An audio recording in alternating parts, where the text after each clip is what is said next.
السلام علیکم، آپ دیکھ رہے ہیں کے نیوز ایچ ڈی۔ میں ہوں حارث علی شاہ گیلانی۔ چلتے ہیں آج کی اہم خبروں کی طرف۔ عوام کے لیے خوشخبری، گاڑیوں اور موبائل فون سمیت متعدد لگژری اشیاء کی درآمد پر عائد پابندی ختم کر دی گئی۔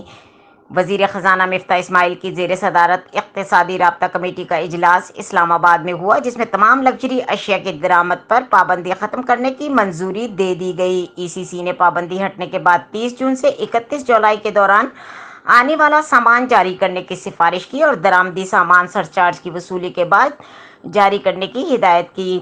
وزیر خزانہ کے مطابق گاڑیوں اور موبائل فون سمیت 860 اشیاء پر پابندی ہٹا دی گئی ہے، جبکہ ان اشیاء کا تعلق 33 مختلف کیٹیگریز سے ہے۔ وفاقی حکومت نے 19 مئی کو 3 ماہ کے لیے پابندی عائد کی تھی اور درآمد اشیاء پر پابندی ہٹانے کا فیصلہ تجارتی شراکت داروں کے مطالبے پر کیا گیا ہے۔ مزید خبروں اور اپڈیٹس کے لیے ہمارے ساتھ رہیے گا۔ تب تک کے لیے اپنا خیال رکھیے گا۔ اللہ حافظ۔